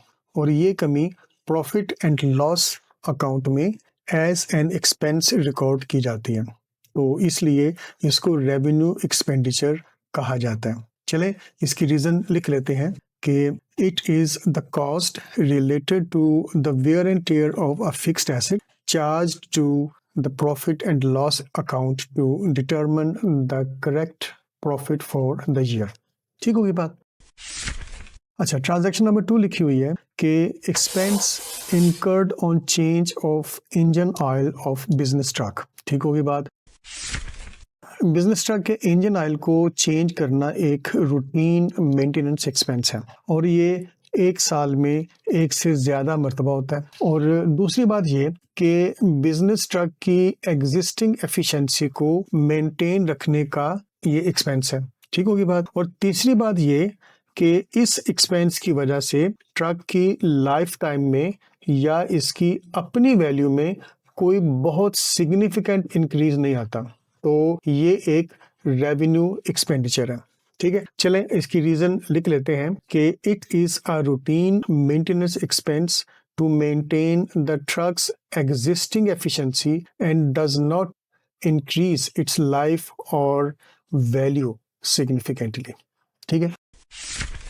अच्छा, ट्रांजैक्शन नंबर 3 लिखी हुई है कि कैरेज ऑन फर्नीचर परचेज्ड। आपको पता ही है कि फर्नीचर एक नॉन करंट एसेट है और किसी भी नॉन करंट एसेट की परचेज पॉइंट से लेकर अपने बिजनेस की बिल्डिंग तक लाने के सारे एक्सपेंसेस, मतलब ये कि हर किस्म का ट्रांसपोर्टेशन एक्सपेंस जैसे कि कैरेज हो गया, फ्रेट हो गया, लोडिंग एंड अनलोडिंग होगी वगैरह वगैरह, उस नॉन करंट एसेट की कॉस्ट में इंक्लूड किया जाता है। Right. Carriage basically transportation expense है, तो इसको भी कॉस्ट में इंक्लूड किया जाएगा। सो ये बात कंक्लूड हुई कि ये यानी कि कैरेज बेसिकली एक्सपेंस है और फर्नीचर की कॉस्ट में ऐड होकर फर्नीचर की वैल्यू को इंक्रीज करेगा and it will become the part of cost of the furniture. इसलिए ये एक कैपिटल एक्सपेंडिचर है। इसकी रीजन लिख लेते हैं कि it is a cost directly incurred to bring the fixed asset, I mean furniture, to its present location and condition. So it is added to the assets cost. ठीक है जी। अच्छा, transaction number 4 लिखी हुई है कि interest on loan. Interest on loan business का expense होता है और ये एक ऐसा एक्सपेंस है जिसकी लाइफ टाइम सिर्फ 1 ईयर होती है, यानी कि 1 ईयर का इंटरेस्ट एक्सपेंस पे करके 1 साल तक लोन की अमाउंट यूज करने का बेनिफिट लिया जाता है। नेक्स्ट ईयर फिर इंटरेस्ट एक्सपेंस पे करके अगेन बेनिफिट लिया जाता है। सो इसका फायदा करंट पीरियड तक ही होता है। ठीक होगी बात। तो इसलिए ये एक रेवेन्यू एक्सपेंडिचर है। इसकी रीजन लिख लेते हैं कि it is a regular expense for using borrowed funds and its benefit is for the current accounting period only. ठीक। ट्रांजैक्शन नंबर 5 लिखी हुई है कि cost to construct additional room in building. ये एक कंस्ट्रक्शन कॉस्ट है और बिल्डिंग में एडिशनल रूम बनाया जा रहा है, यानी कि बिल्डिंग में इजाफा हो रहा है। तो इसका मतलब ये हुआ कि इस फिक्स्ड एसेट की वैल्यू में इंक्रीज हो रहा है, ठीक है। और दूसरी बात ये कि चूंकि ये एडिशनल रूम है तो बिल्डिंग की कैपेसिटी में इंक्रीज हो रहा है, जिसकी वजह से अर्निंग कैपेसिटी भी बढ़ेगी और यूं बिजनेस की एफिशिएंसी भी इंक्रीज होगी, ठीक होगी बात। और इसका बेनिफिट लॉन्ग टर्म होगा, यानी कई साल तक ये रूम बेनिफिट देगा। तो इस तरह ये एक कैपिटल एक्सपेंडिचर है। चलें इसकी रीजन भी लिख लेते हैं कि it is an expenditure that increases the value and earning capacity of the existing building, providing a long-term benefit. Transaction number 6 लिखी हुई है कि freight on purchase of goods. Freight एक ट्रांसपोर्टेशन एक्सपेंस है, जैसे कि ट्रांजैक्शन नंबर 3 में carriage एक ट्रांसपोर्टेशन एक्सपेंस था। दोनों में फर्क ये है कि कैरेज एक फिक्स्ड एसेट की परचेज पर हुआ था, जबकि ये फ्रेट गुड्स की परचेजिंग पर हुआ। जिस एसेट पर कैरेज पे किया था उस एसेट को बिजनेस यूज के लिए लिया गया था, ना कि रीसेल पर्पसेस के लिए, ठीक है। जबकि ये गुड्स तो रीसेल के लिए यानी कि ट्रेडिंग के लिए है। फिक्स एसेट की परचेजिंग सालों बाद होती है, जबकि ये गुड्स तो करंट ईयर में बार बार परचेज की जाती हैं। ये फ्रेट एक्सपेंस माल की कॉस्ट का हिस्सा बन जाती है और जैसे ही माल बिक जाता है तो फ्रेट एक्सपेंस भी रिकवर हो जाता है। दोबारा माल परचेज किया जाता है, दोबारा फ्रेट एक्सपेंस पे किया जाता है और यूं साल में ये साइकिल बार बार रिपीट होता है। तो जो एक्सपेंस साल में बार बार किया जाए तो वो रेवेन्यू एक्सपेंडिचर होता है, ठीक होगी बात। चलें इसकी रीजन लिख लेते हैं कि it is part of the cost of purchasing goods meant for resale, I mean trading, not for acquiring a fixed asset. Transaction number 7 लिखी हुई है कि कॉस्ट ऑफ एक्वायरिंग गुडविल। चलिए थोड़ा रिवाइज कर लेते हैं। फिक्स्ड एसेट्स यानी कि नॉन करंट एसेट्स 2 टाइप्स के होते हैं। पहली टाइप है टेंजिबल एसेट्स, यानी कि जिनको हम देख सकते हैं और छू सकते हैं, जैसा कि कार, बिल्डिंग वगैरह वगैरह, ठीक है। और दूसरे इनटेंजिबल एसेट्स, जिनको हम देख नहीं सकते, जिनको हम छू नहीं सकते, लेकिन वो एग्जिस्ट करते हैं। और इस ट्रांजैक्शन से लग रहा है कि शायद किसी बिजनेस को परचेज किया गया है और उसकी रेपुटेशन अच्छी थी और वो गुडविल हासिल करने के लिए कॉस्ट पे की गई है। अब चूंकि ये यानी कि गुडविल एक फिक्स्ड एसेट है, दूसरा ये कि इसको रीसेल के लिए परचेज नहीं किया गया, और तीसरा ये कि इसका बेनिफिट 1 साल से ज्यादा है, तो फिर ये कैपिटल एक्सपेंडिचर है, ठीक है। इसकी रीजन लिख लेते हैं कि it is the amount paid to acquire an intangible asset which will provide benefits to the business for many years in the future, ठीक होगी बात। ट्रांजैक्शन नंबर 8 लिखी हुई है कि purchase of furniture for resale. अच्छा, ये बड़ी जबरदस्त ट्रिकी ट्रांजैक्शन है, यानी कि एक नॉन करंट एसेट की परचेजिंग है और ये जो साथ लिखा हुआ है ना फॉर रीसेल, ये एक हिंट की तरह काम कर रहा है। ऐसा लगता है कि ये बिजनेस फर्नीचर की सेल परचेज करता है, तो लिहाजा यहाँ फर्नीचर को बिजनेस यूज के लिए नहीं बल्कि रीसेल पर्पसेस के लिए लिया गया। तो ये परचेज इस बिजनेस के लिए परचेजिंग ऑफ गुड्स कहलाएगी, ना कि परचेजिंग ऑफ फिक्स्ड एसेट या purchasing of non current asset, ठीक है। तो इसलिए ये एक रेवेन्यू एक्सपेंडिचर है। इसकी रीजन भी लिख लेते हैं कि the furniture is not purchase for long term use but for selling in the ordinary course of business, so it is treated as a purchase of goods, right. अच्छा जी, second last यानी कि transaction number 9 है। ये लिखी हुई है कि wages paid for foundation of plant. आपको पता ही है कि प्लांट एक फिक्स्ड एसेट है और फाउंडेशन ऑफ प्लांट का मतलब ये हुआ कि प्लांट को लगाना और सेट करना, यानी कि इंस्टॉल करना। ठीक है, जहां किसी भी फिक्स एसेट को परचेज पॉइंट से अपने बिजनेस की बिल्डिंग तक लाने के सारे एक्सपेंसेस उस एसेट की कॉस्ट में इंक्लूड किए जाते हैं, वहीं पर अपने बिजनेस की बिल्डिंग में आने के बाद से लेकर जब तक वो फिक्स्ड एसेट वर्किंग कंडीशन में ना आ जाए, यानी कि इंस्टॉलेशन, ट्रेनिंग चार्जेस, लीगल फी वगैरह वगैरह जो भी पे की जाती हैं वो भी उस फिक्स्ड एसेट की कॉस्ट में इंक्लूड की जाती हैं। तो इस तरह ये जो वेजेस पे की गई हैं ये प्लांट की फाउंडेशन यानी कि इंस्टॉलेशन और रेपरेशन ऑफ फिक्स्ड कॉस्ट से रिलेटेड है। तो फिर ये एक कैपिटल एक्सपेंडिचर है। चलें इसकी रीजन को भी लिख लेते हैं कि these wages are directly related to the installation and preparation of a fixed asset for use and are added to the plant's cost. Transaction number 10 है और ये लास्ट है और लिखी हुई है कि amount spent on uniform of employees. अच्छा जी, ये जो यूनिफॉर्म का खर्चा है ये किसी भी एसेट की वैल्यू नहीं बढ़ाता और ना ही फ्यूचर के लिए कोई बेनिफिट स्टोर करता है। एम्प्लॉयज के यूनिफॉर्म पर किया गया एक्सपेंस बिजनेस का एक रेगुलर ऑपरेशन है।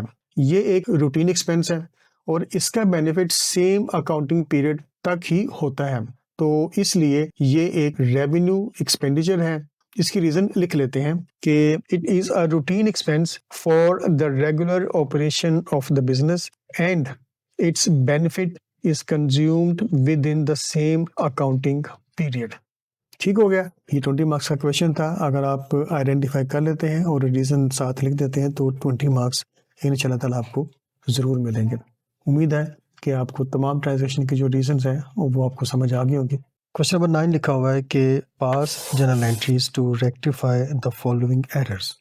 नीचे 8 ट्रांजैक्शंस गिवन है और ये 20 मार्क्स का क्वेश्चन है और यूँ हर एक ट्रांजैक्शन के 2.5 मार्क्स बनते हैं। ठीक है, सबसे पहली ट्रांजैक्शन लिखी हुई है कि paid wages for the construction of office debited to wages account ₹3000। अच्छा जी, इस ट्रांजैक्शन के मुताबिक ऑफिस की कंस्ट्रक्शन हो रही थी, यानी कि ऑफिस बिल्डिंग की कंस्ट्रक्शन की पे की गई वेजेस को वेजेस अकाउंट में डेबिट कर दिया। लग तो ऐसा ही रहा है कि इसमें कोई एरर नहीं है, लेकिन आप ये बात रिकॉल करें कि किसी भी फिक्स्ड एसेट यानी कि नॉन करंट एसेट की परचेजिंग या कंस्ट्रक्शन पर होने वाले तमाम एक्सपेंसेस बेसिकली कैपिटल एक्सपेंडिचर्स होते हैं और उनको उस एसेट की कॉस्ट में इंक्लूड किया जाता है और यूँ उस नॉन करंट एसेट की टोटल कॉस्ट कैलकुलेट हो जाती है। और हाँ, कैपिटल एक्सपेंडिचर्स साल में एक बार या सालों बाद एक बार होते हैं और ये बिजनेस को चलाने वाले एक्सपेंडिचर्स नहीं होते। ठीक है ना। और वेजेस अकाउंट नो डाउट एक एक्सपेंस अकाउंट है, लेकिन ये रेवेन्यू एक्सपेंस अकाउंट है, यानी कि बिजनेस के रनिंग एक्सपेंसेस यानी कि बिजनेस को चलाने के एक्सपेंसेस में से एक एक्सपेंस अकाउंट है। Now back to the question, हमें यहाँ 2 अकाउंट्स नज़र आ रहे हैं, एक ऑफिस बिल्डिंग का जो कि कैपिटल एक्सपेंडिचर्स का अकाउंट है और दूसरा वेजेस का जो कि एक एक्सपेंस अकाउंट है। इन दोनों के टी अकाउंट्स बना लेते हैं और ये बात तो आपको याद ही है ना कि एसेट्स और एक्सपेंसेस अकाउंट्स का बिहेवियर सेम होता है, यानी कि इंक्रीज या क्रिएट होने पर डेबिट किए जाते हैं और डिक्रीज या ख़त्म होने पर क्रेडिट किए जाते हैं। ठीक है, अब सिचुएशन कुछ यूँ है कि ऑफिस बिल्डिंग की कॉस्ट को इंक्रीज़ करना चाहिए था और इसकी डेबिट साइड पर कैश अकाउंट और 3000 लिखना चाहिए था, लेकिन ऐसा नहीं किया, बल्कि वेजेस एक्सपेंस अकाउंट की डेबिट साइड में कैश अकाउंट और ₹3000 लिख दिया, जो कि एक एरर है। ठीक हो गया। अब वेजेस अकाउंट की डेबिट साइड में लिखे हुए 3000 को रेक्टिफाई करने के लिए ना तो इसको इरेज करना है और ना ही ओवरराइट करना है, बल्कि इसकी क्रेडिट साइड पर यही 3000 लिखेंगे और साथ में यहाँ ऑफिस बिल्डिंग अकाउंट लिखने का मतलब ये है कि ये अमाउंट ऑफिस बिल्डिंग में ट्रांसफ़र कर दी गई है। ठीक है, अब चूँकि ये ऑफ़िस बिल्डिंग में ट्रांसफ़र कर दिए गए हैं, तो यहाँ ऑफ़िस बिल्डिंग अकाउंट की डेबिट साइड में 3000 लिखेंगे और साथ में लिखेंगे कि वेजेस अकाउंट, यानी कि ये अमाउंट वेजेस अकाउंट से आई है। ठीक हो गया?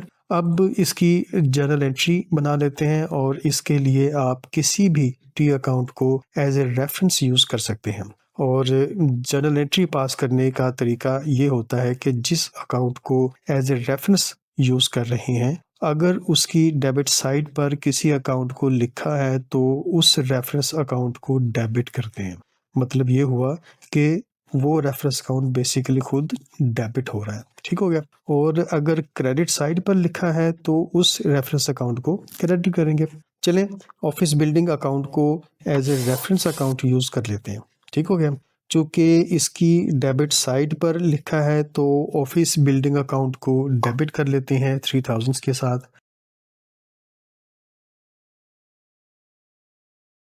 और जिस अकाउंट को लिखा है उसको क्रेडिट कर लेते हैं, यानी कि वेजेस अकाउंट को। ठीक हो गया? और नीचे नरेशन के लिए आप ऐसा करें कि ओरिजिनल स्टेटमेंट को यहाँ लिखें। Paid wages for the construction of office debited to wages account, और कॉमा लगाकर ये लिख दें नाउ रेक्टिफाइड। ठीक हो गया? दूसरी ट्रांजैक्शन लिखी हुई है कि sold old furniture for ₹6000 credited to sales account. अच्छा जी, फर्नीचर एक फिक्स्ड एसेट है और फिक्स्ड एसेट की सेल्स नहीं कहलाती, क्योंकि फर्नीचर को बिजनेस यूज़ के लिए लिया जाता है, ना कि सेल करने के लिए। और इसीलिए फिक्स्ड एसेट की सेल्स बिजनेस की कैपिटल रिसीट होती है। और परचेज की हुई गुड्स को अगर इन्वेंट्री समझ भी लें तो इन्वेंट्री नो डाउट एक एसेट है, और ये एसेट बिजनेस यूज़ के लिए नहीं बल्कि रीसेल के लिए लिया जाता है। ठीक है? और यूँ इसकी सेल्स बिजनेस की रेवेन्यू इनकम होती है। चलें, इसको भी समझने के लिए 2 टी अकाउंट्स बना लेते हैं, एक फर्नीचर अकाउंट और दूसरा सेल्स अकाउंट। आपको पता है कि एसेट्स अकाउंट इंक्रीज़ या क्रिएट होने पर डेबिट होते हैं और डिक्रीज़ या ख़त्म होने पर क्रेडिट। इस ट्रांज़ैक्शन की वजह से फर्नीचर एसेट डिक्रीज़ हुआ तो इसको क्रेडिट होना चाहिए। तो चलें, इसकी क्रेडिट साइड में कैश अकाउंट लिख लेते हैं, क्योंकि इस ओल्ड फर्नीचर को सेल करके कैश मिला होगा, लेकिन एरर ये है कि यहाँ कैश नहीं लिखा गया। और हुआ कुछ यूँ कि इस ट्रांज़ैक्शन को मिस्टेकनली सेल्स कंसीडर कर लिया गया, और सेल्स बेसिकली एक इनकम अकाउंट है, और इनकम्स भी जब इंक्रीज़ या जनरेट होती हैं तो क्रेडिट होती हैं, और जब डिक्रीज़ या ख़त्म होती हैं तो डेबिट। चूँकि इसको सेल्स कंसीडर किया गया तो इसीलिए सेल्स की क्रेडिट साइड पर कैश अकाउंट लिख दिया गया। यहाँ तक तो हो गया एरर। अब इसको रेक्टिफाई करने के लिए ना तो इसको ओवरराइट करना है और ना ही इरेज़ करना है, बल्कि अगर इतनी ही अमाउंट डेबिट में लिख दें तो क्रेडिट साइड पर लिखे हुए 6000 का इफ़ेक्ट कैंसिल हो जाएगा। और चूँकि डेबिट साइड में लिखे हुए 6000 को हम फर्नीचर अकाउंट में सेंड करना चाहते हैं तो लिख लेते हैं फर्नीचर अकाउंट, और चूँकि सेल्स अकाउंट की डेबिट साइड पर फर्नीचर अकाउंट लिखा है तो इसीलिए फर्नीचर अकाउंट की क्रेडिट साइड पर लिख लेंगे सेल्स अकाउंट। ये बताने के लिए कि ये अमाउंट सेल्स अकाउंट से आई है, और साथ लिख लेते हैं 6000। टी अकाउंट से जर्नल एंट्री बनाने के लिए जो रूल ऊपर वाली पहली ट्रांजैक्शन में फॉलो किया था, उसी को फॉलो करते हुए इन दोनों टी अकाउंट्स में से किसी एक को चूज़ कर लेते हैं। चलें, फर्नीचर अकाउंट को चूज़ कर लेते हैं। चूँकि फर्नीचर अकाउंट की क्रेडिट साइड पर लिखा गया है तो इसका मतलब है कि फर्नीचर अकाउंट क्रेडिट होगा, और जो अकाउंट यहाँ लिखा गया है उसको डेबिट कर लेते हैं। और नरेशन लिख लेते हैं कि sold old furniture for ₹6000 credited to sales account now rectified. ठीक हो गया? थर्ड ट्रांजैक्शन लिखी हुई है कि paid ₹400 for the purchase of a table posted to purchases account. अच्छा, याद रखें कि टेबल की परचेजिंग बेसिकली फर्नीचर की परचेजिंग है। तो इस ट्रांजैक्शन में भी 2 अकाउंट्स, फर्नीचर अकाउंट और परचेजेज़ अकाउंट इन्वॉल्व हैं। इनको समझने के लिए इन्हीं 2 अकाउंट्स के 3 अकाउंट्स बना लेते हैं।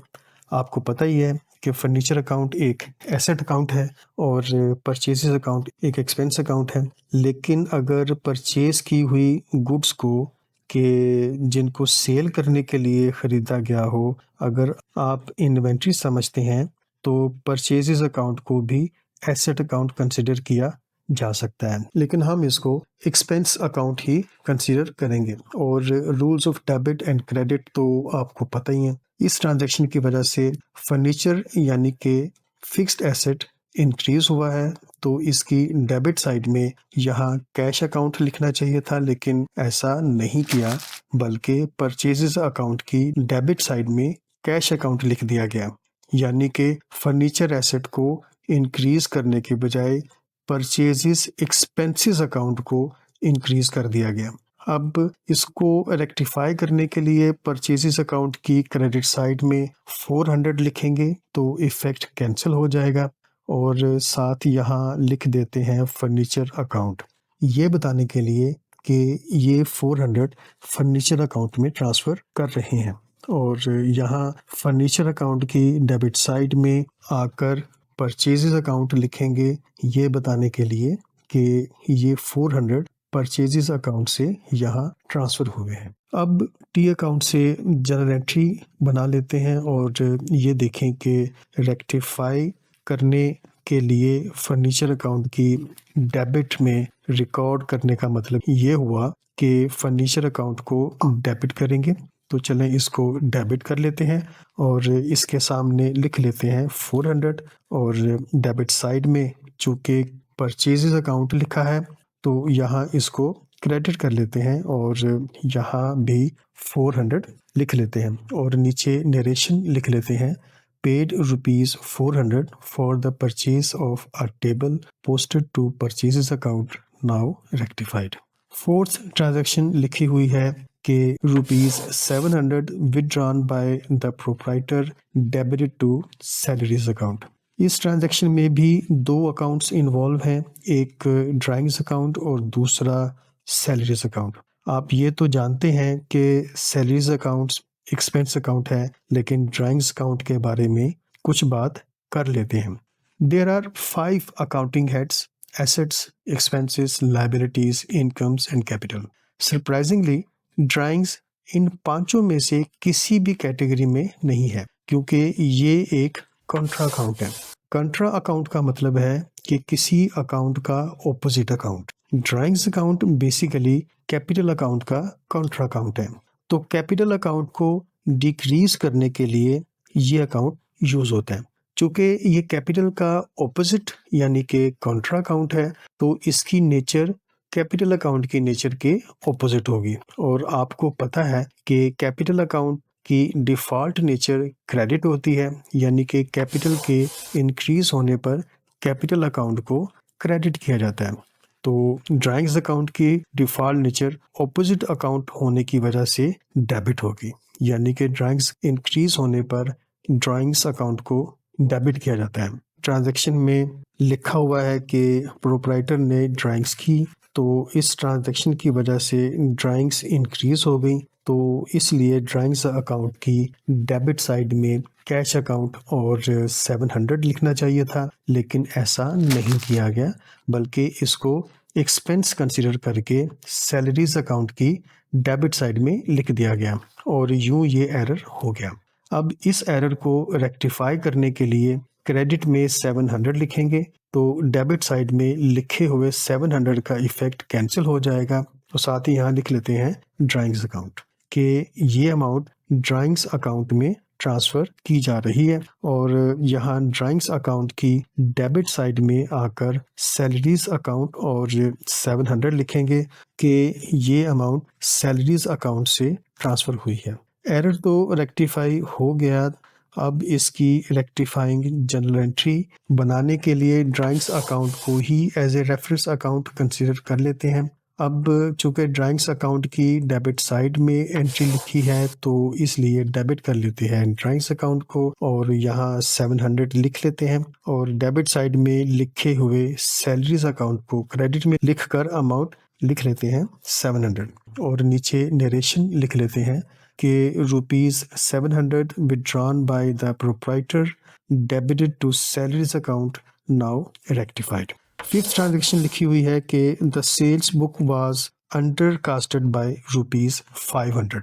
ये ट्रांजेक्शन बहुत ही इंटरेस्टिंग है क्योंकि इसमें बाज़ाहिर कोई भी टी अकाउंट इन्वॉल्व हुआ नज़र नहीं आ रहा। चलें इसको अंडरस्टैंड करने की कोशिश करते हैं। जितनी भी सेल्स होती हैं तो उनको उनकी सेल्स इनवॉइसेस के थ्रू सेल्स डे बुक में रिकॉर्ड कर लिया जाता है और आपको पता ही होगा कि सेल्स डे बुक की अपनी कोई भी डेबिट या क्रेडिट साइड नहीं होती, ये सिर्फ ट्रांजैक्शंस को रिकॉर्ड करती है। सेल्स डे बुक का अपना एक लेजर होता है जिसमें बिजनेस के तमाम डेटर्स के टी अकाउंट्स होते हैं। अब होता कुछ यूँ है कि सेल्स डे बुक में से 1 बाय 1 एंट्री सेल्स लेजर में रिस्पेक्टिव डेटर्स यानी कि मुतल्लका डेटर्स के टी अकाउंट्स में लिख दी जाती हैं और जबकि सेल्स डे बुक का टोटल करके इसको जनरल के लेजर में सेल्स अकाउंट में लिख दिया जाता है और यूं हमें इस एरर में एक टी अकाउंट की इन्वॉल्वमेंट नज़र आ गई है और उसका नेम है सेल्स अकाउंट। अब मुझे उम्मीद है कि आप कुछ तो समझ गए हैं कि एरर कहाँ है और इस एरर का इफ़ेक्ट कहाँ हो रहा होगा। चलें फर्दर एक्सप्लेन करते हैं। Sales book was undercasted by ₹500 का मतलब है कि सेल्स डे बुक का टोटल ही गलत हुआ। फॉर एग्जाम्पल अगर टोटल 10,000 होना चाहिए था तो किसी वजह से टोटल 9,500 बना और यूं सेल्स डे बुक 500 की अमाउंट से अंडरकास्ट हो गई। जी हाँ, आप सही समझे कि अंडरकास्ट का मतलब है कम टोटल। चूँकि डेटर्स के टी अकाउंट में रिकॉर्डिंग 1 बाय 1 होती है तो इस अंडरकास्टिंग का डेटर्स अकाउंट पर कोई इफ़ेक्ट नहीं है। तो इफ़ेक्ट किधर है? अभी अभी बात हुई थी कि सेल्स डे बुक का टोटल सेल्स अकाउंट में लिखा जाता है, तो अगर टोटल ही कम हुआ है तो इसीलिए कम टोटल ही सेल्स अकाउंट में लिखा जाएगा। तो चले हम इसी सपोज की हुई अमाउंट को सेल्स अकाउंट में बैलेंस ब्रॉट डाउन कर लेते हैं। सिंस इसको 9,500 नहीं बल्कि 10,000 होना चाहिए था तो इसको 10,000 करने के लिए हम सेल्स अकाउंट को इंक्रीज करेंगे यानी कि क्रेडिट करेंगे और यहाँ लिखेंगे 500। तो यूँ अब ये टोटल 10,000 हो गया, लेकिन यहाँ पर्टिकुलर्स के कॉलम में किस अकाउंट का नेम लिखें? We don't have any other account जो कि इफेक्ट हुआ हो क्योंकि बाकी तमाम अकाउंट्स बिल्कुल ठीक हैं। तो ऐसे केसेस में हम यहाँ एक टेम्पररी अकाउंट ओपन करते हैं जिसका नेम है सस्पेंस अकाउंट। तो यहाँ सस्पेंस अकाउंट लिख लेते हैं कि ये अमाउंट सस्पेंस अकाउंट में ट्रांसफ़र की जा रही है और सस्पेंस अकाउंट की डेबिट साइड में सेल्स अकाउंट और 500 लिखेंगे। एरर रेक्टिफाई हो गया और इसकी रेक्टिफाइंग जनरल एंट्री बनाने के लिए सेल्स अकाउंट को ही यूज़ कर लेते हैं। चूँकि सेल्स अकाउंट की क्रेडिट साइड पर सस्पेंस अकाउंट और 500 लिखा है तो इसका मतलब ये है कि सेल्स अकाउंट को क्रेडिट करेंगे और इस सस्पेंस अकाउंट को डेबिट करेंगे।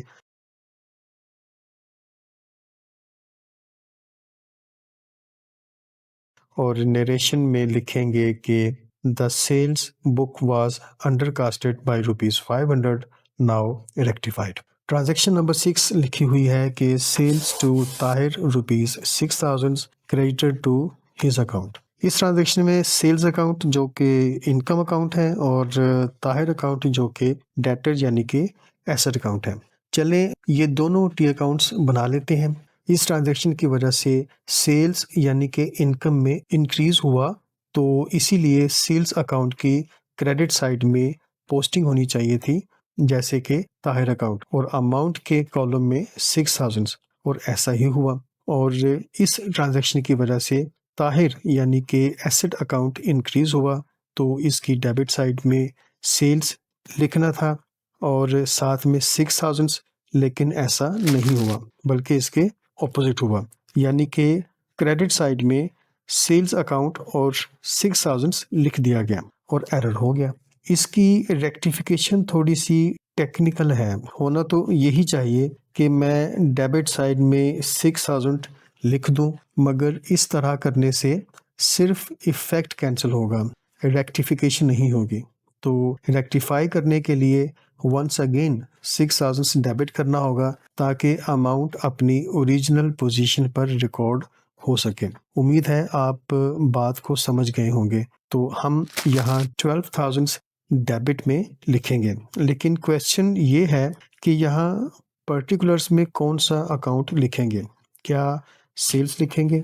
नहीं, क्योंकि सेल्स तो ऑलरेडी करेक्टली रिकॉर्डेड है। ये देखें, सेल्स अकाउंट इंक्रीज होने पर इसको क्रेडिट होना चाहिए था और सेल्स अकाउंट ऑलरेडी क्रेडिट हुआ पड़ा है। तो फिर यहाँ कौन सा अकाउंट लिखेंगे? याद रखें कि जब सिंगल अकाउंट एरर हो तो सेकंड अकाउंट के लिए सस्पेंस अकाउंट को यूज़ किया जाता है और इसीलिए इस 12,000 के सामने हम लिखेंगे सस्पेंस अकाउंट और यूं रेक्टिफिकेशन हो जाएगी। प्रिंसिपली तो हमें सस्पेंस का भी टी अकाउंट बना लेना चाहिए, लेकिन यहाँ हम ताहिर अकाउंट को ही यूज़ करके अपनी रेक्टिफाइंग जर्नल एंट्री पास कर लेंगे। So we don't need to create the suspense account in this case. Journal entry के लिए देखें, हमने ताहिर अकाउंट की डेबिट साइड में पोस्टिंग की है, तो इसका मतलब ताहिर अकाउंट को डेबिट कर लें विद ₹12,000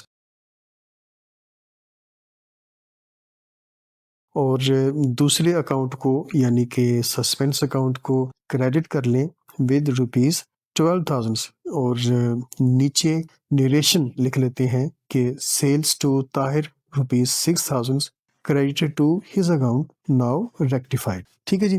ट्रांजैक्शन नंबर 7 लिखी हुई है कि rent paid ₹2,000 posted twice. Obviously rent cash या चेक के थ्रू ही पे किया गया होगा, तो हम एज्यूम कर लेते हैं कि कैश में पे किया गया।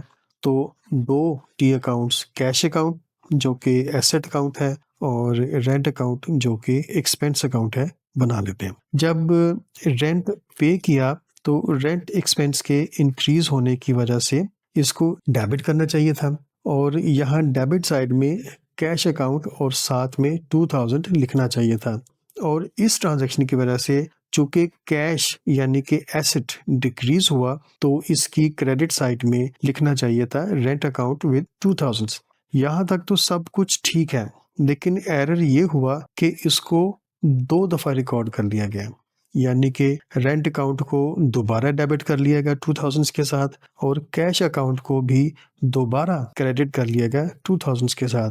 इसकी रेक्टिफिकेशन बहुत सिंपल और इजी है। ये जो दोबारा एंट्री हुई है ना, इसको बस रिवर्स कर दें तो रेक्टिफिकेशन हो जाएगी, यानी कि कैश अकाउंट डेबिट कर दें और यहाँ लिख लें रेंट अकाउंट विथ 2000। इस तरह करने से जो एक्स्ट्रा क्रेडिट हो गया था वो रेक्टिफाई हो जाएगा और रेंट अकाउंट की क्रेडिट साइड में लिख दें कैश अकाउंट विथ 2000 और ऐसा करने से यहाँ भी जो रेंट डबल डेबिट हो गया था वो रेक्टिफाई हो जाएगा।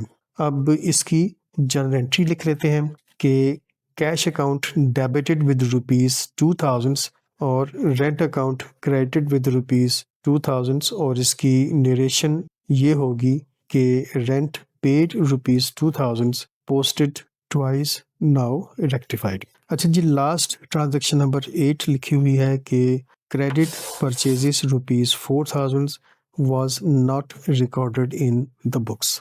अच्छा जी, इस तरह की ट्रांजैक्शन आ जाए तो बहुत ज़्यादा खुशी होती है। इसको एरर ऑफ ओमिशन कहते हैं। आप खुद ही समझ गए हैं ट्रांजैक्शन को रीड करके कि इस ट्रांजैक्शन को रिकॉर्ड ही नहीं किया गया, तो सिंपली इसकी जर्नल एंट्री पास कर दें, यही काफ़ी है और हमें कोई भी टी अकाउंट बनाने की ज़रूरत नहीं। इस ट्रांजैक्शन के लिए डेबिट करें परचेजेस अकाउंट को, क्योंकि ये एक्सपेंस अकाउंट है विद ₹4,000 एंड क्रेडिट कर दें क्रेडिटर अकाउंट को, क्योंकि क्रेडिट पर परचेजेस की हैं विद ₹4000 एंड इसकी नरेशन होगी कि credit purchases ₹4000 was not recorded in the books, now recorded. उम्मीद है कि आपको हर एक ट्रांजैक्शन समझ आ गई होगी। ठीक है।